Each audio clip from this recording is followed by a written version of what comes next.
this should make a very brilliant start, if I may say, if we are going to start our session by briefly discussing what econometrics is. Right. I know we've spoken about this several times. There is a video, I believe, that also talks about this, but it will really make a good impression if we're going to start off there today, right? As we build up on our module. So what is econometrics? So econometrics, I think I did say the one time that econometrics itself comes from two words here. It's metrics and econo, from economics, right? And then metrics is measurement. So I did say this is all about economic measurements, right? But here we say econometrics is a field of economics that focuses on applying statistical, we are going big on statistics here, and mathematical methods to analyze economic data, right? It combines economic theory, so you must generally have a sound background of economics, right? Mathematics and statistics, particularly, right? Because we are going to be doing all of this to quantify, various relationships between economic variables. That's what we are going to be doing. But most of the tools that we use anyway in econometrics can be used in any other field of study. Right? I know of a friend of mine who was using this. Most of what we do here, they were using it in psychology. Right? Anything that's got to do with research will have the things that we teach here in econometrics. You'll be doing quite a number of those. Right. Then what's the goal of econometrics? Number one is to provide empirical evidence and insights into economic relationships, right? So we already spoke that we are dealing with economic variables, right? We are dealing with economic variables. Then what's the relationship between those variables? We must have some insights into that. Econometrics is going to help provide us with some insights into certain economic variables. Obviously, making use of empirical evidence. So empirical evidence basically means that we have data, and then now we use that data, and we have from that data a relationship between economic models or sort of economic variables, right? That is going to be quantified, right? So quantifying is basically putting numbers, right? And then what else do we do in econometrics? We test economic theories. We can use it to test economic theories. For instance, if we are told that when the price of a product goes up, the quantity demanded is going to go down, that's an economic theory. So we can test that and see if there is empirical evidence to support such a theory. So this can be done in econometrics. So how so? Then we are able to take some data and analyze to see what happened to the quantity demanded when the price went down and what happened when the price went up. Right? So this is what we call testing economic theories. That's what we use that for. And then once we have some econometric models, then we can use them to make predictions or policy recommendation based on data-driven analysis. Right? Now that we know the relationship, there's empirical evidence, and we've tested some economic theories, then we can use that to make predictions, right? Future predictions, of course, as to what we expect to happen to certain economic variables based on certain changes, right? And then again, of course, make policy recommendations, right? Should the government engage in an expansionary fiscal policy, or should they engage in a contractionary fiscal policy? And if so, what should they do? Should they increase taxation? Should they reduce taxation? Should they deal with government spending? Should it be reduced or should it be increased? Which part of government spending should be decreased? All such things. So you are basically, once you've got your econometric models proper, then you can make predictions and say, okay, if the government increases spending by such and such a degree, then we expect that the GDP is going to grow by such and such a degree. Then again, you can be able to provide certain insights also as to which part of government spending should increase, because government spending is not all the same, right? So how do you go about that? Obviously, is through data-driven analysis, what we are going to be doing here, right? And then most of what we are going to be doing again is making use of regression analysis. So we already started on regression analysis. We already started on regression analysis. All right. Okay, I see. All right, sorry about that. Okay, so may we also use it to test the higher interest rates negatively affect economy? Yes, that's fine. Yes, that's true. So we can test that, yeah. Because at the end of the day, people do come up with all sorts of theories. Anyone from a learning institution can come up with a theory. Maybe if you have money, maybe if you have the right backing, your theories can end up being a textbook. But at the end of the day, we need to test these things and see if they are really operational in the real world. You see. So that's what we do there. So we want to see now that, for instance, the South African Reserve Bank had been increasing the interest rates. What's the impact of that on the economy? So that's what we want to see. So which can be tricky, by the way, which can be pretty tricky, right? Which can be pretty tricky at times, because if you look at the aspect of, say, the interest rates that you brought up, the effects, of course, are contractionary if you are going to be looking at it in terms of consumption and spending, right? And the effects are going to be contractionary. But there's another side to it again. If you look at the fact that when the interest rates go up, all other interest rates are going to go up, right? But this is going to bring a lot of capital inflow into the country. So, which one is really good for the economy? Capital inflow or reduced consumption? So there's going to be a trade-off there. So maybe with your econometric studies, you can help us come up with the right policies to take the nation forward and boost our economy. Right. So regression analysis and economics. So most of what we are doing now, or most of what we will be doing, is regression analysis. So we started on this already on that Excel spreadsheet, where I think on the last session that we had, we even had a graph. I think we had a graph that came up. Actually, we had a graph that came up. So we'll be dealing with interpreting the results that we get from the regression models. Yeah, basically interpreting it and then diagnosing certain issues that could arise there. So, but what is regression analysis anyway?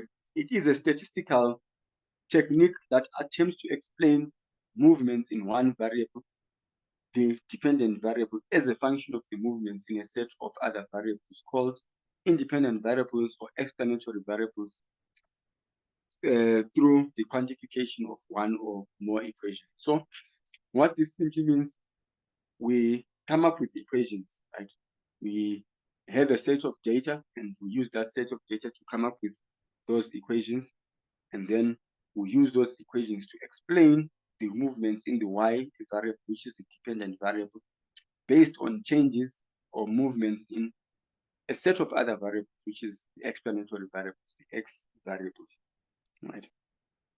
So last time we did say that sometimes it's going to be one x variable, sometimes it's going to be multiple x variables, right? But it's always going to be one dependent variable. So regression analysis is a fundamental statistical technique within the field of econometrics. It is used to quantify the relationship between a dependent variable. So this is also known as the outcome or response variable, right? And one or more independent variables, also known as predictor variables or regressors, right? So whenever you hear us talking about regressors, it's just the independent variables. I think every other student would talk about independent variables. First year students would like to talk about independent variables, but here maybe we'll take it a step further and refer to them as predictor variables or regressors, right? So that we sound a bit smart. So the goal of regression analysis is to understand how changes in the independent variables are associated with changes in the dependent variables. So it's basically what we had last time for the simple equation, regression equation that we had a graph, we had a straight line graph there, right? So what that straight line graph basically shows us is, it shows us, or it helps us understand how changes in the independent variable. So these are the variables that are on the x-axis, the horizontal there, are associated with changes on the dependent, which are going to be on the vertical, the y-axis. So that's what this is about. So why is econometrics, why is regression an important tool in econometrics? Causal inference. So we need to be careful now on this. We even did have this on the assignment, but I'm gonna read this out and then carefully explain it. But I hope it's well explained here. So regression analysis can help economists identify causal relationships between variables. Right? So remember, we said causal relationships, basically what you have there on the graph shows you the movements of y when x is changing, right?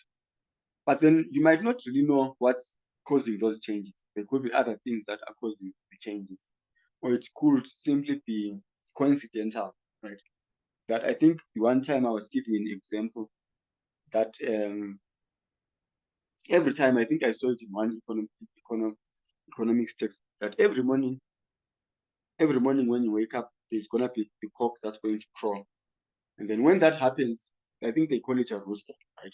When that happens, the sun is going to rise. I don't know which one comes first. I can't remember too well.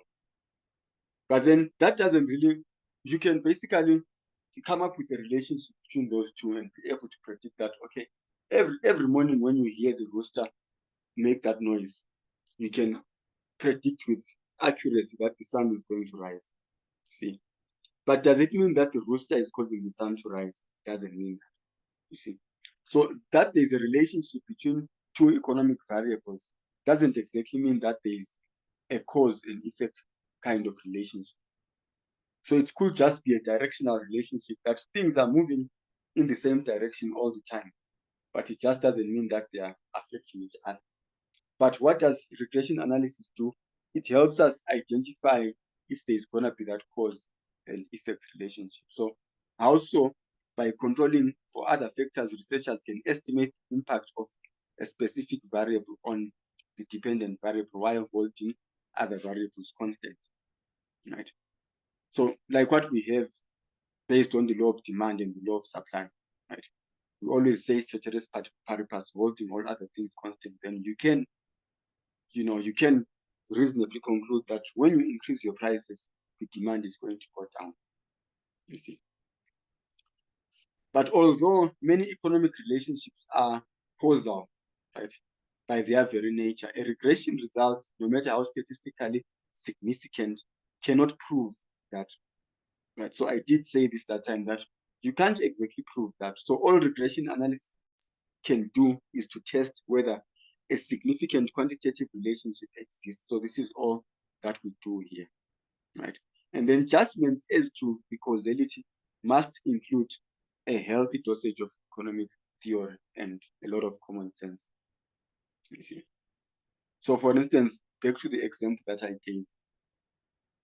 So we can, have a quantitative relationship, right? We can have a quantitative relationship which is significant, that every time when the rooster is up in the morning making noise, the sun is going to rise. It's a very plausible relationship there.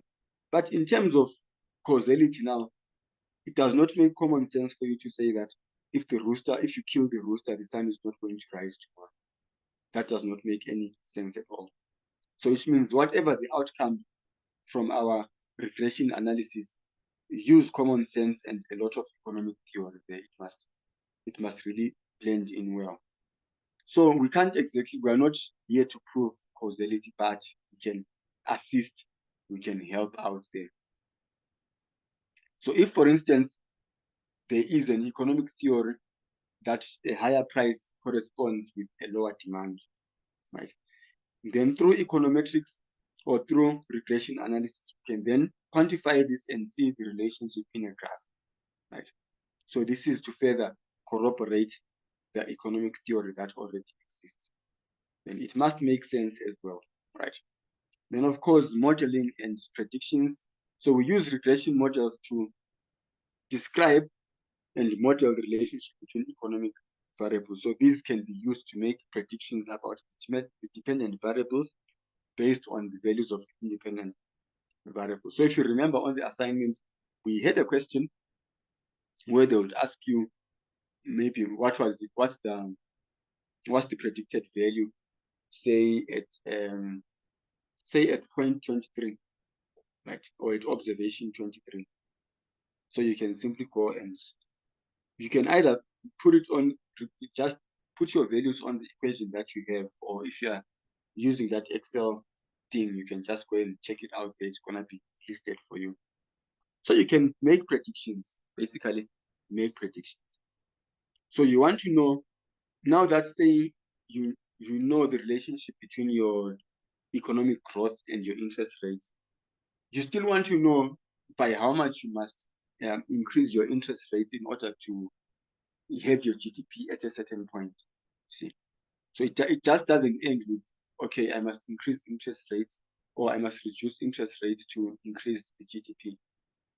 We need to know by how much. You need to, be sound enough to let us know by how much, which quantities are accepted. You see, so that's what we are doing there. Then, of course, we do a lot of hypothesis testing there. So in regression analysis, and we do that to test economic theories and hypotheses. So by examining statistical significance, so these questions carry significant marks, right? So we'll really pay good attention to these questions that have got hypothesis testing. All right, so what will we be doing? We'll be examining the statistical significance of the coefficients in the regression model. So our coefficients are the beta coefficients, which we are going to see. So that we can determine whether certain relationships are likely to exist in the real world, so which is in the population. Right? So that we discuss something in class doesn't exactly mean it works out in the real world, right? But we can obviously use hypothesis testing to see the likelihood of this working out in the real world. So in terms of the real population. All right, so there are various types of regression models that we use in econometrics. So the ones that we do, the simple linear regression, so we had that in the assignment. So it's the simple one. It's just got one independent variable, right? And then the multiple, which is also called the multivariate, it basically extends from that simple one to include multiple independent variables, which we are going to see. And then the logistic, we cover something that's similar here. We cover something that's similar when we talk about dummy variables in future. It's similar to what we are talking about here. So while not truly a linear regression, it is used when the dependent variable is binary. So binary, it's either this or that. You have two options. That's what we mean when we say it's binary. So an example, when you are predicting whether a customer will click on an ad, so you can either click it or not click it. So there are two options to that. It will either rain or not rain. There are two options to that. So that's what we call as binary, right? So that's logistic regression there. And then time series, time series obviously is data that covers that is collected over a period of time, right? So when it's time series, you think of trends. I think we had that kind of data there, looking at your data from say 1994 up to present. That's a time series, right? So you can do a regression. So this is what we were doing anyway on the assignment. And then panel data. So this one here combines cross-sectional data with time series, right? With time series. So cross-sectional data, you are looking at data at a certain point, right? Data at a certain point. Let's say you are dealing with the sales, right? Sales for company A, company B, and company C. And then if it's time series, then you're looking at sales from 1990 to 1994, something like that. And then instrumental variable regression. So these ones we don't do, but you can as well just read about them. Right. So these ones, these bidirectional causalities, they basically investigate cause and effect, instrumental variables regression, but we don't really do that here. Right. And then an introduction also to hypothesis testing and econometrics. This is where we are really going to repeat this again, right, in much detail, where we are going to be putting in a few calculations, but mostly drawing conclusions from certain data that we have. So hypothesis, what is a hypothesis for starters? It is a proposed explanation for a phenomenon, right? For instance, it's a hypothesis when you want to explain why the GDP is going up, right? Or why the GDP is going down. You can basically propose an explanation for that, right? And then hypothesis testing now, so we need to test all these explanations, right? So it's hypothesis testing. So you have a hypothesis, which is your proposed explanation to something, and then you bring it over here, we collect data and we test it, right? So hypothesis testing is a critical statistical method used in regression analysis within econometrics and other fields, right, to assess the validity of the hypothesis about the relationships between variables. You see, how valid is it? Is it strong enough for us to use it for predictions? Right? Is it strong enough, the relationship between those two variables? Right. So it involves making statements about population parameters based on sample data and evaluating whether the evidence in the data supports or contradicts these statements. So when you have a hypothesis, you are making claims about the population, right? So which we are going to talk about again tonight before the class ends. We are making certain claims about the population. So when we talk of population parameters, we are basically talking about population characteristics. So population basically refers to what happens in the real world, right? So we refer to that as a population. So parameters quantify the relationship of what happens in the real world, or basically explain what happens in the real world. So say your proposal is going to be that when your interest rates increase, your GDP is going to go down, right? That's your proposal. So what we do now, we then take a sample and see what has been happening every time the interest rates were going up. So we can just look at the movements in the interest rates versus the GDP, right? And then now, using hypothesis testing, we can then evaluate whether the evidence in the data supports or contradicts your statements about the interest rates and the GDP. That's what happens there.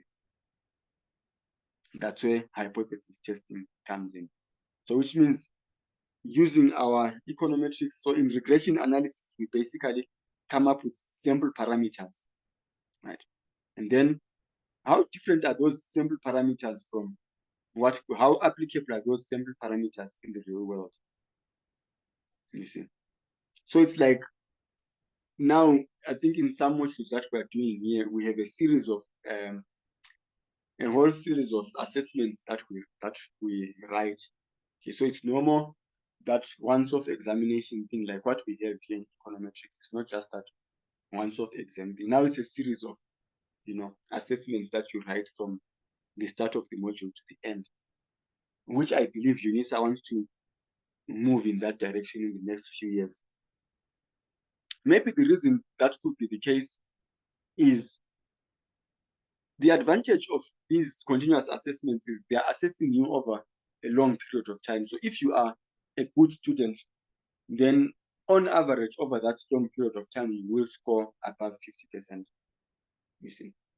But if it's a once-off assessment, even a bad student can have a good day and then get over 50% just by luck.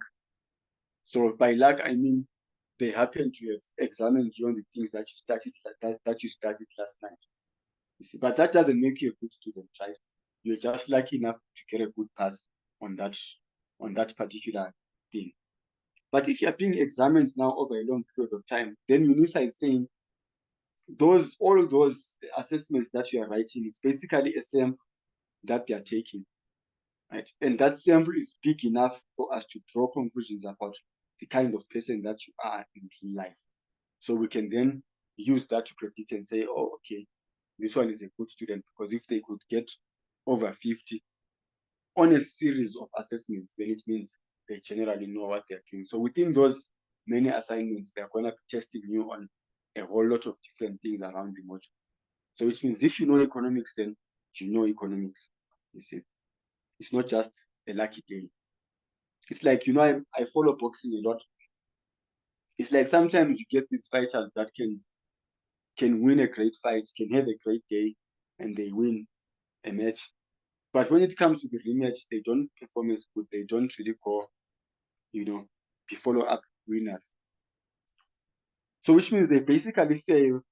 They could have passed on the sample here merely because sample data was not big enough. It was just one test and they passed that one. But when it comes to real issues now where they need to retain that championship, it really becomes a problem now. All right, so in the context of regression analysis, hypothesis testing is useful in several ways, right? Assessing significance, so we'll be doing quite a lot of this. So it helps determine whether the relationships between variables that are observed in a sample data are statistically significant and likely to hold true in a larger population. So if you are a fish and you are swimming very well in a pond, how likely are you to swim well in a dam, or actually they are called lakes, right? In a lake, or say upstream somewhere. That's what we are testing now, significant. This person is doing very well in a pond, but let's throw them in the sea. How good do they do there? So how do we find that out? We are using hypothesis testing to identify the significance. So we're dealing with quite, a lot of words like level of significance, right, in making our conclusions, right? Degree of confidence. How much confidence do we have in these coefficients that we have? So there's a huge, it's like we are fast approaching election season now. So you can take samples. You can take samples through, maybe, give people questionnaires online, ask people to answer you on certain questions where, which party is going to win and what have you. So you get different results, right? You get different results. I think I remember in the last elections, what was predicted and then what came out was a lot different, right? Even in the other election, the one before the last one, what was predicted, especially on TV, what was predicted on the news channels versus what we got was not the same. Was basically not the same.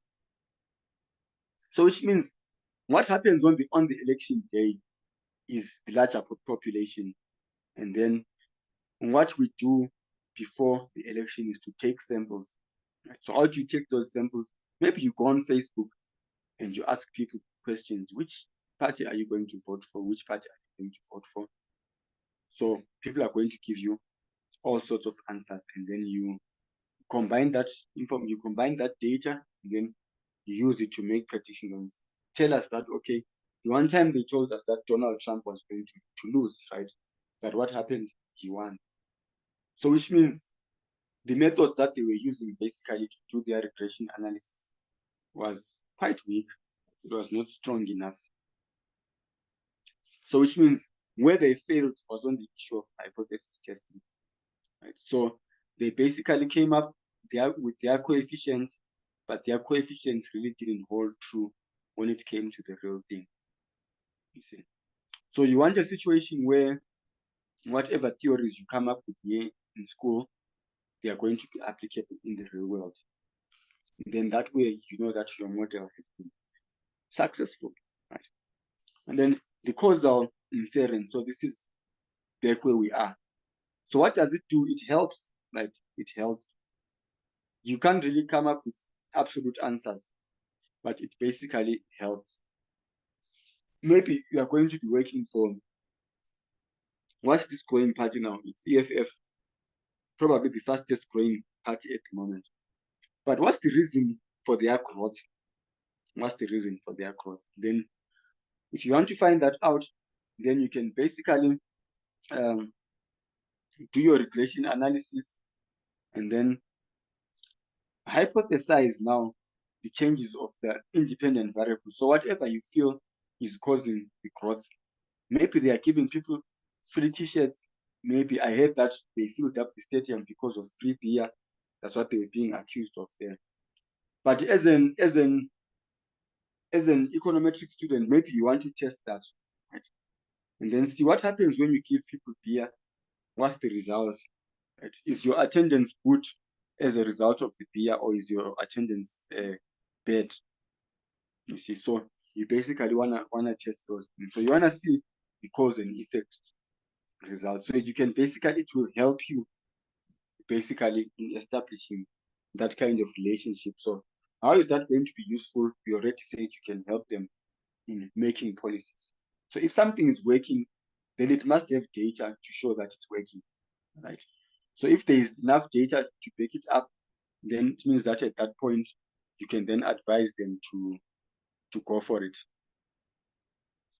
right? And then, of course, we are testing economic theories, model selections, policy evaluations. That's what we are basically doing there. All right, and then the simple regression model, the equation simply looks like this, right?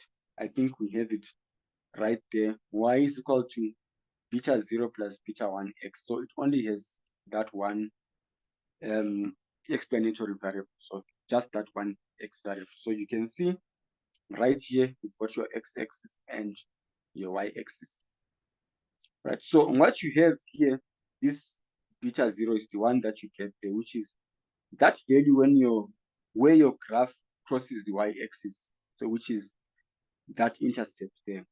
So on the last class, we were referring to this as the constant, right?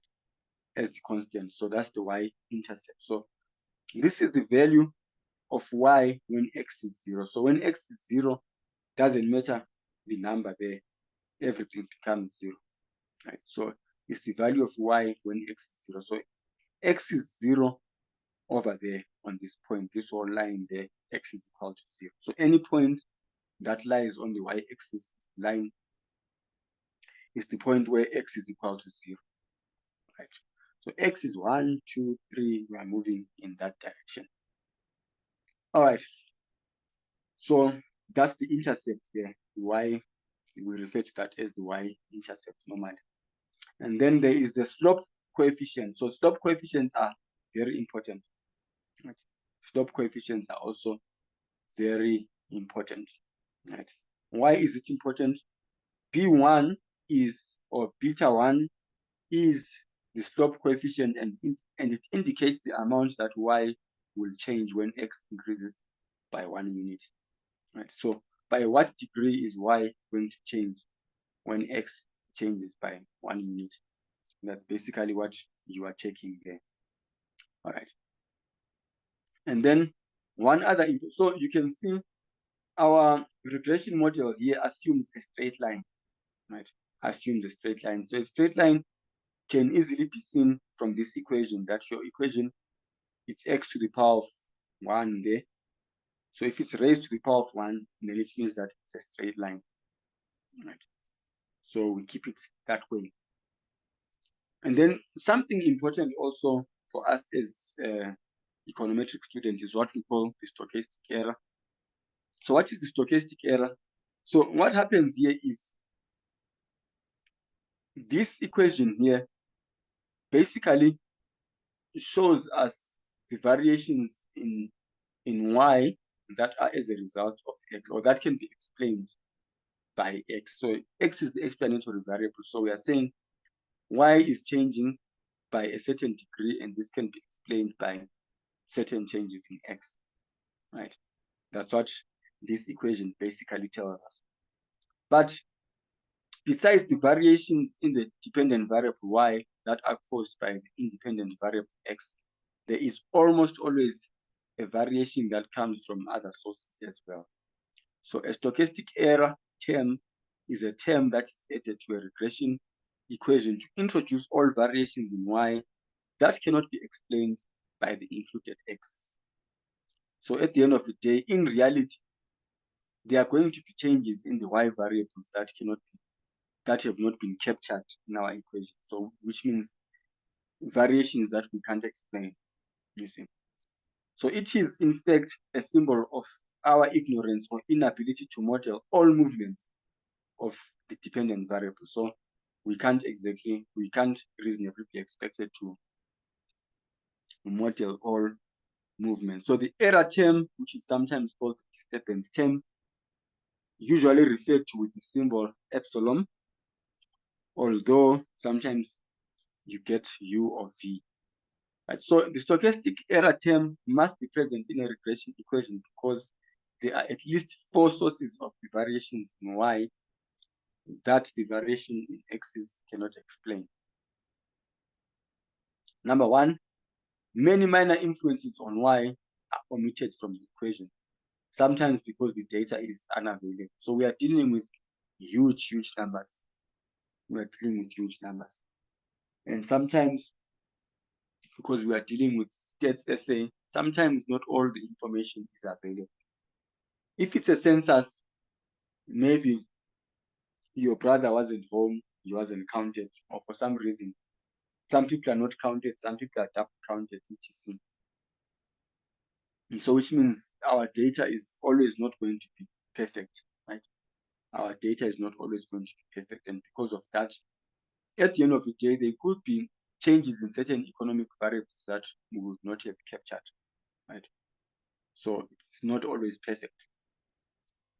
And then, of course, it is virtually impossible to avoid some sort of measurement error in the dependent variable, right? You can't really look at how GDP is measured. You can't exactly be that accurate, right?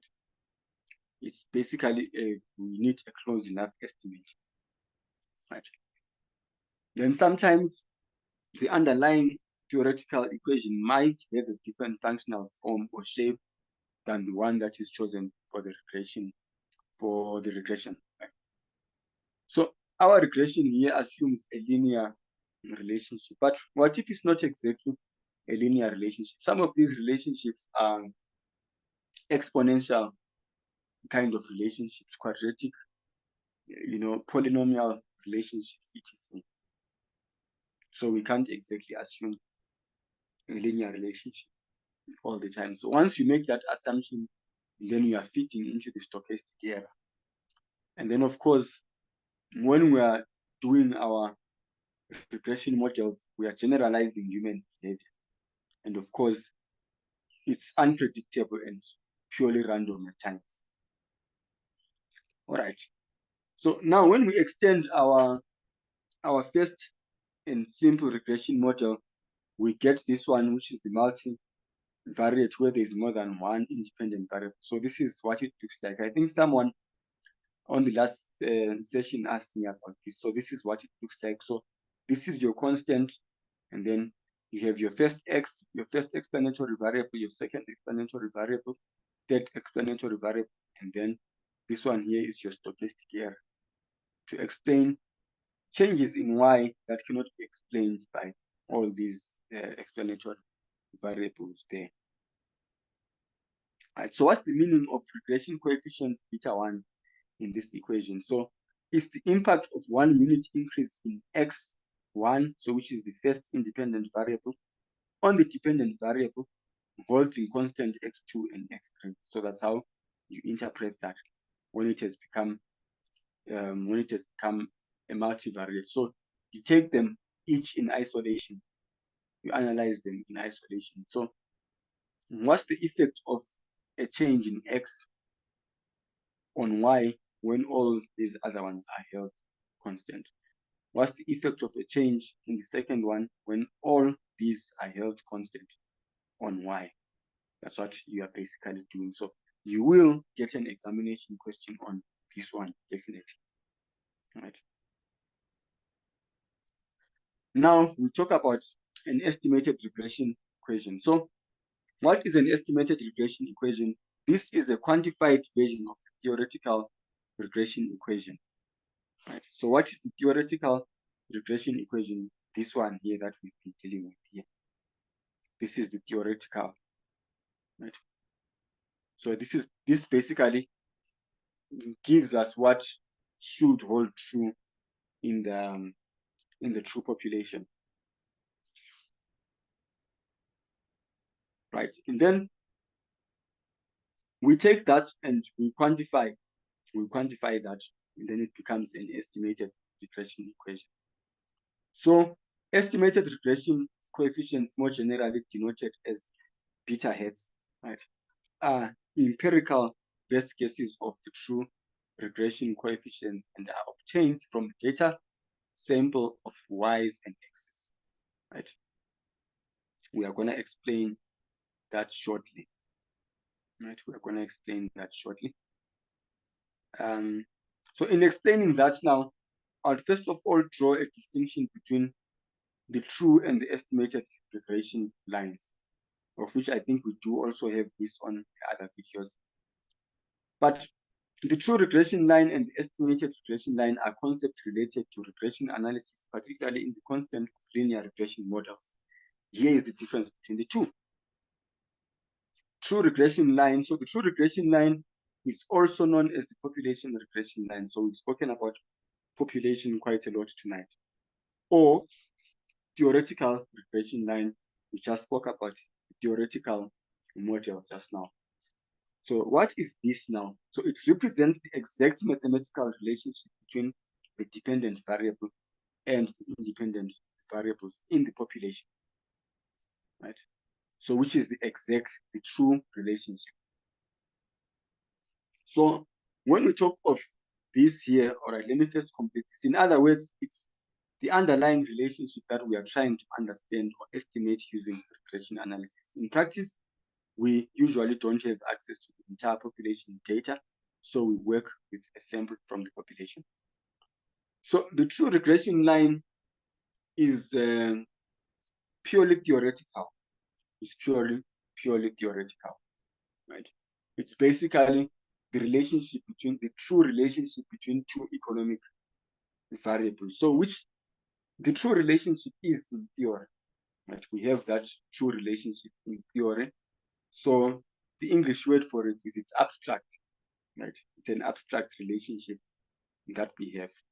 So for instance, you know the true relationship between your GDP and say consumption spending, right? So the true relationship is something, right, which is a positive relationship, I assume, right? So, but now, because the only way we can know the true relationship with that is if we have access to population data. So in statistics, we talk of population and we talk of SEM, right? Population refers to everything, every data that is there having been captured, right? So its population, it basically talks of everything being represented. So that's what is the population data. So if you take the population data and then you run a regression model on the population data, we assume that should give you a true regression line. But because most of the time you don't have access to population data, which is all the information that you need, because you just don't have all the information that you need, then you work with samples. For instance, the example that I gave on trying to make predictions on election results, you can't go and ask everyone who's going to vote, because first of all, you probably don't even know who's going to vote.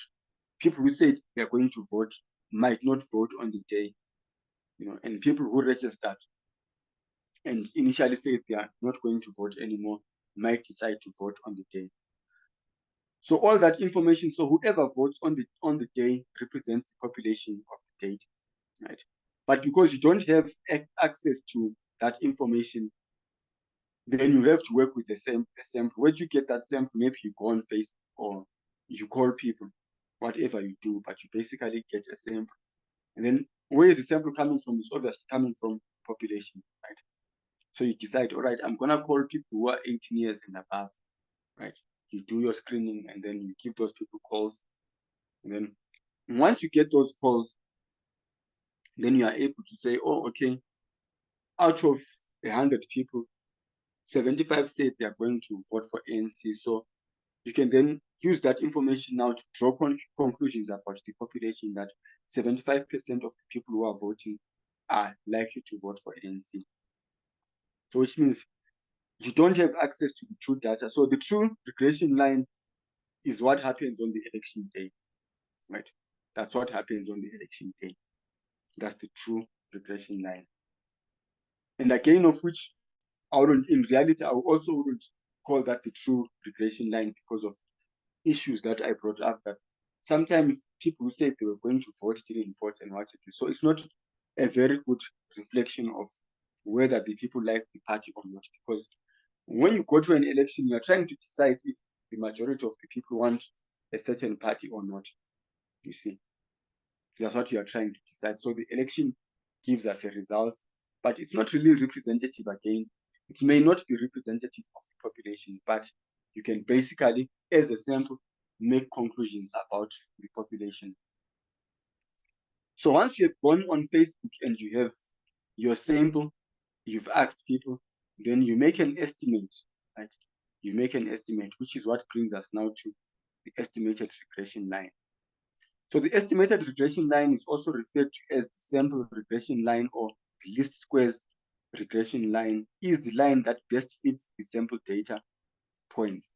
So you've collected your sample, and then based on the sample, then you can say, oh, all right, so ANC is going to win 75%, or it's going to drop below 50%, whatever you conclude there. So it's the result of applying regression analysis to a sample data in order to estimate the parameters of the linear equation.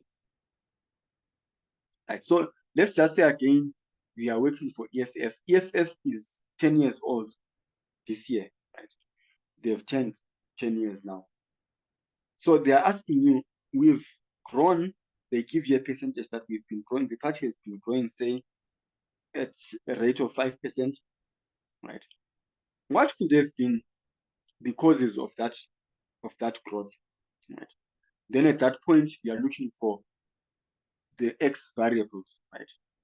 The independent variables, the explanatory variables. You want to try and explain the growth of EFF. Then you come up with your model and say, okay, A, B, C, D could have been the cause of EFF's growth. You test that and you put it on your regression model, and then you see if indeed it's the case. If, let's say, like I was saying, you say maybe it's the what can I say? Maybe it's the, let's say, coverage, right? Let's just say it's the social media coverage. So we look at their social media coverage. We started the social media coverage from, I think they've been here since when? 2013, like from 2013 right through until 2023. And you see if there is a relationship between the two, right? If, let's say, they decided to increase their coverage and go on Twitter, jump again to, to Facebook and what have you, what has been the effect of that in terms of the numbers of people joining the party? Then from there, you take that data, then you estimate an equation from that data. Then you can go to Mr. Malema and say, if you increase your coverage by 10%, and we expect that your growth is going to increase by 5%. You see, so you are basically helping them now in their policy making, right? But you don't really know the true relationship, right? The actual causes of the party's growth, you don't really know.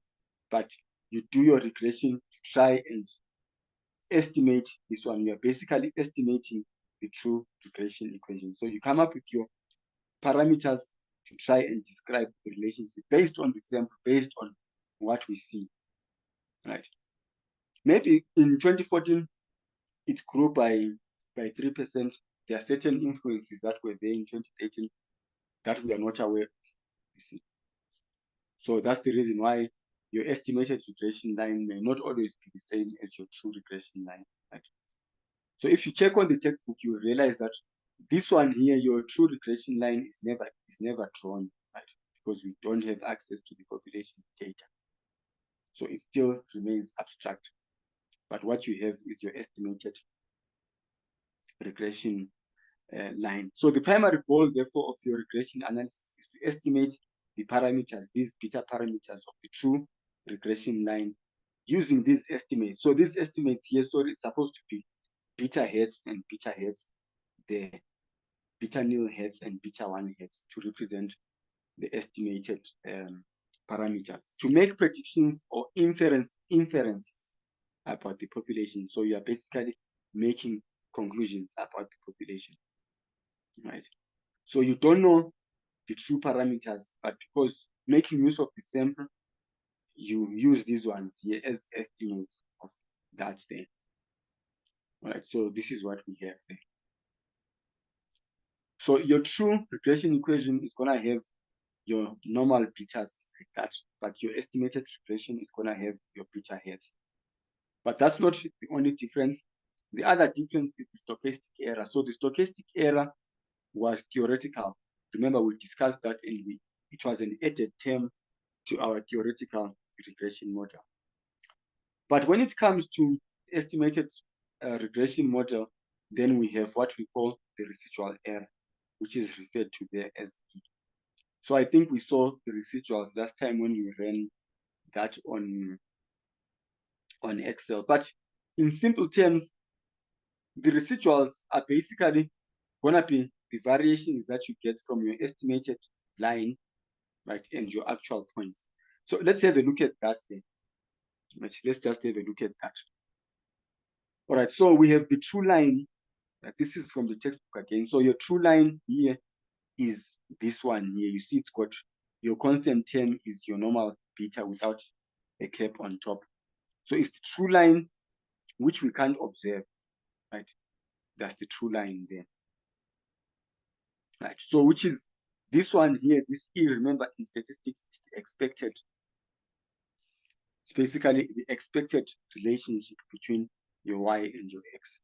So which is the true relationship between your Y and your X there. So that's what you have. And then you go and collect a sample. So this is your sample data there that's plotted, right? These little dots here. Right, once you've collected that sample now, you can then use that sample by using regression analysis. What regression basically gives you, if you remember when we ran when we ran that regression model for the assignment, we came up with the constant term and then this beta coefficient. We came up with those two. So what those two basically give you are the parameters that can help you have this line here, right? You can use that to draw that straight line there. So that's basically a line of best fit. So remember, we said the other name for the estimated line is the fitted line, right?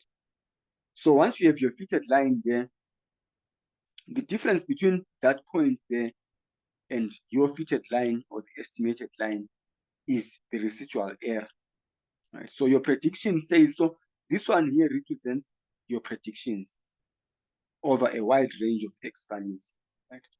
So at this point here, your prediction lies there, but according to your data point is there. So the difference between those two there is referred to as the residual error, right? So the residual error has got to do with the estimated line. But what about the expected line now, which is the true line? So the difference between the true line and those plots there is the stochastic error. That's the difference between those two there. But again, we will see that in questions. We will deal with that in questions.